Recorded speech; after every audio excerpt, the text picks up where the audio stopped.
Hello, I think I'm going to do a video talking about my spiritual background, my religious background. I uploaded a series of videos talking about my life, mainly for myself, because I have upload-itis.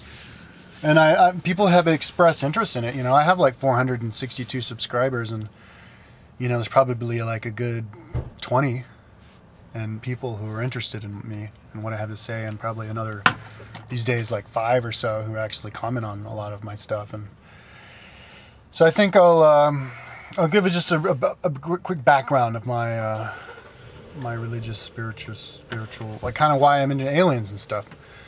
Well, number one, my parents are into aliens. My mother is really into aliens. My dad, he died in '97, but he was really into aliens, I think. But I know he was really into channelers.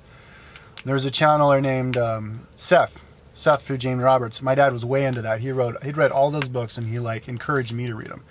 So, you know, back in like '95, I read Nature, Personal Reality, and the Seth Speaks, because my dad told me to read it. And he had a bunch of other books that I didn't actually get around to reading. But those are good books, and I do want to listen to the audio. I don't like reading. I mean, that shit's really interesting. And if it's like that interesting, it's better for me to read that stuff. I mean, to listen to that stuff than to read it. Because if I read it, I get stuck on it, and I read the same sentence over and over trying to figure it out, and it overheats my brain. Whereas if I listen to the audio, like while I'm riding my bike, it flows and it goes, and I just absorb as much as I need, and it's music to my ears, and I don't stress out over it. And then and then at the end of it, I feel refreshed instead of exhausted from like burning myself out. So I was like, oh cool, let's listen to it again. And then I listen to it again, and then I absorb even more, and then I listen to it again, and then I absorb even more.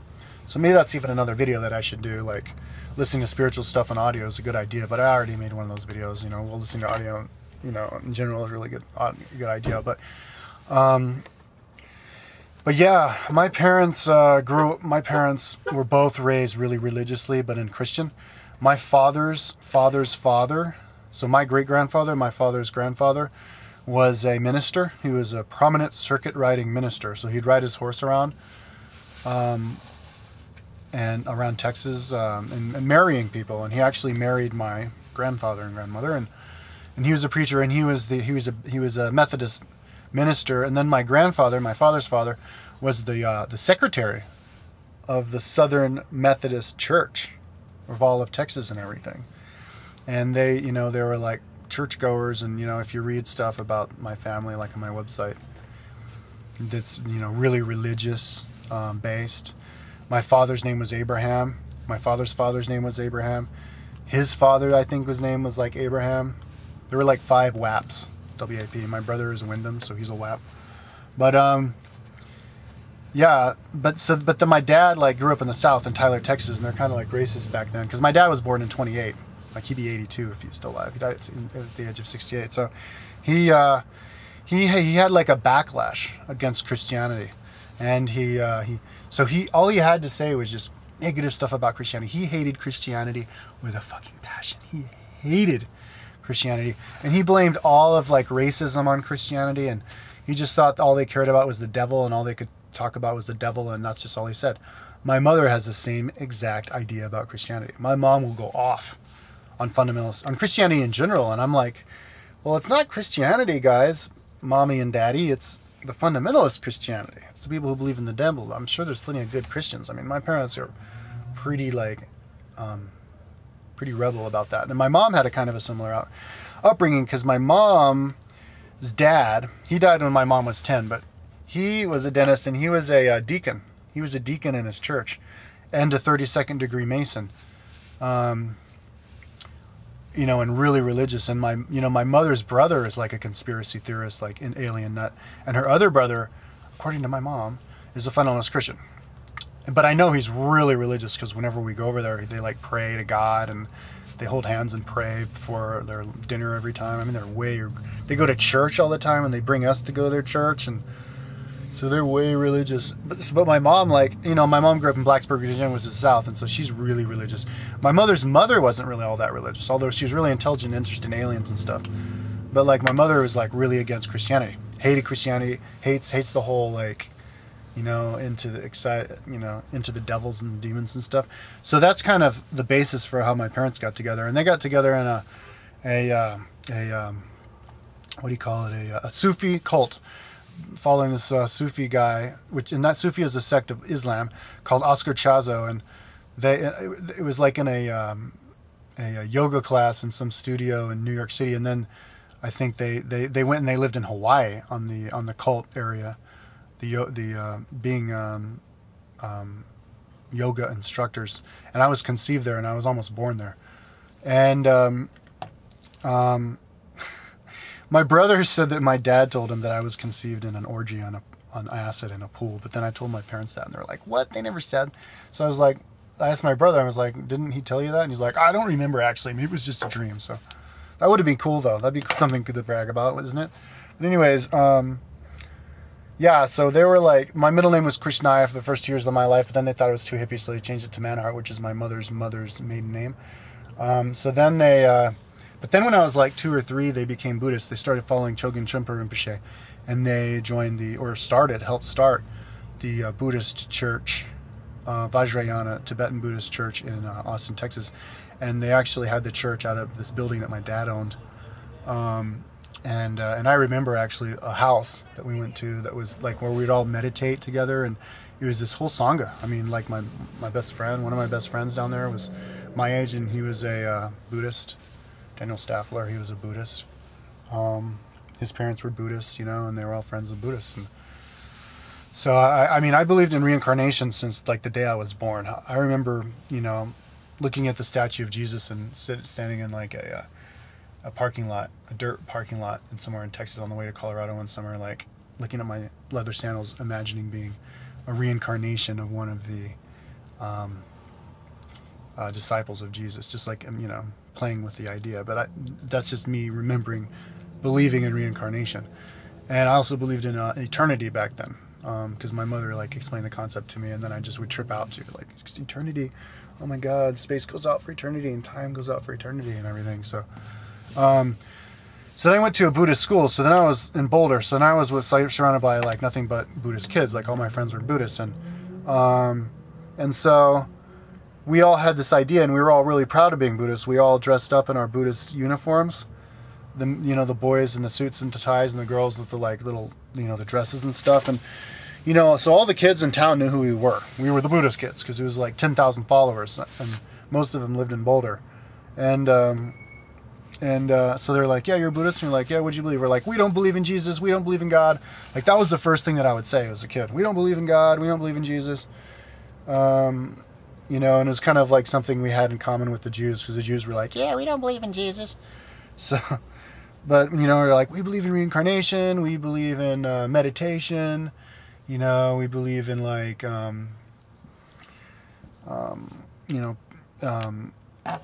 peace and conscientious objection and, all that stuff, and yoga and, everything's energy.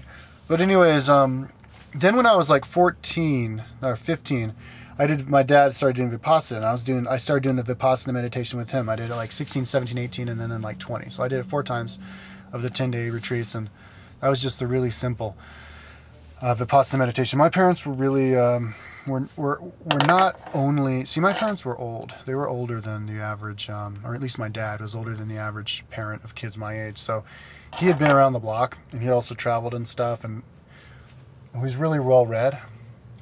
Like, he was always reading. So he wasn't only interested in what Chogyam Trungpa had to say, which is like what a lot of Buddhists there were. He was also, he got like into like, channeled stuff like Seth and stuff. So we got into New Age stuff too. And one of the people in our Buddhist Sangha who were like acquaintances with my parents was Jose Arguelles, and his daughter was in my typing class. And I went to his son's funeral, open casket. Drunk driving. But anyways, I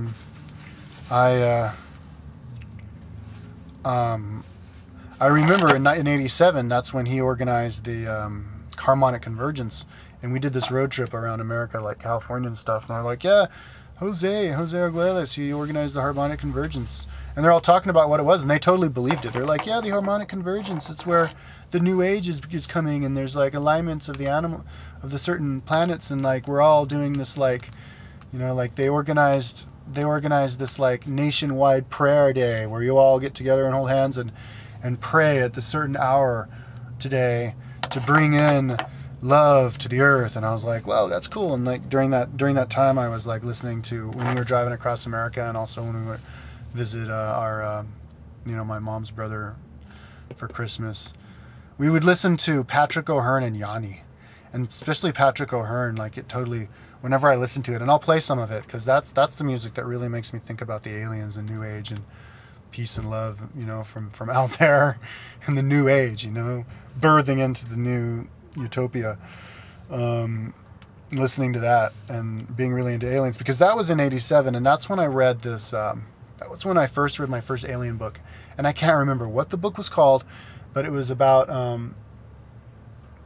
some dude, and he was writing about like how like the Mayans or the ancient Aztecs, they have like over there on Tiwanaku, they have the faces, and each face of the statues is like of a different race in the world, and it's like, well, how could they have known that? And Lake Titicaca means jaguar in like ancient Ayurmira, and the lake looks like a running jaguar. And then there's the stories of like I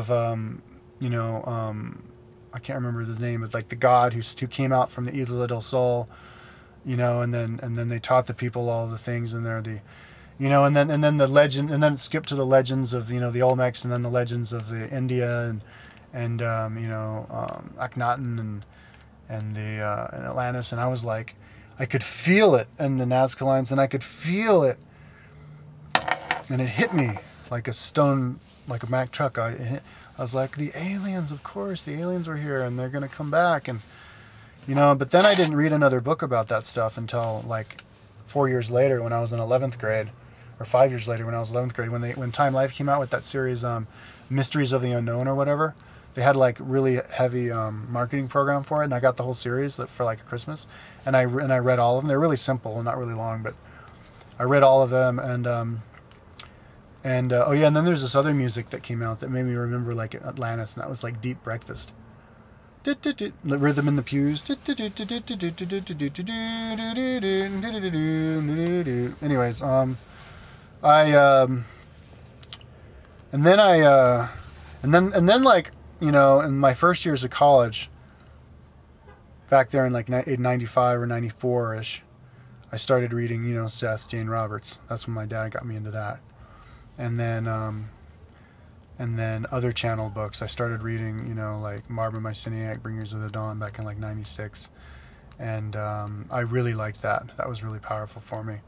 And then some other channel books and stuff. Wendy Monroe back in 98, and from the Syrians. But then I had a hiatus for a really long time, because I went traveling South America, and I was in Chile for 5 years, and I didn't have the money or the resources or anything.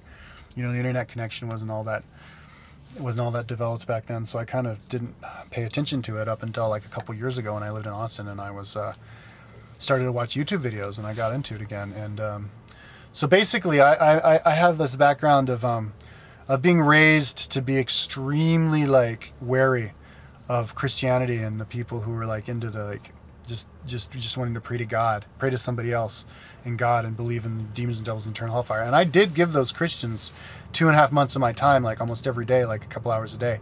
And I guess they're going to think of it like they gave me their time, because they were trying to convert me, and they thought they could, because I had my open mind, but I thought they were going to be able to let me talk, and they never did.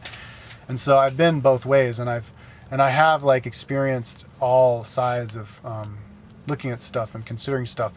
And I read the Urantia book back in 97, and that was a really powerful book for me too, because it was like, because I was starting to think kind of like New Agey, like maybe, I don't know if you want to call it superstitious, but it was like really grounding and made you want to think scientifically. But then I kind of grew out of that again, and I'm not into the Urantia book now. I'm into Bashar. I love Bashar, and I'm into anything. I'm into learning all the secrets, I want to know the story of the universe and the secrets, and but the stuff that Bashar says, all the like, the eternal now is pretty new for me. But anyways, that's my religious, spiritual background. I think it's pretty well rounded, and it prepared me to have like an open mind, but to be really, well informed about stuff, and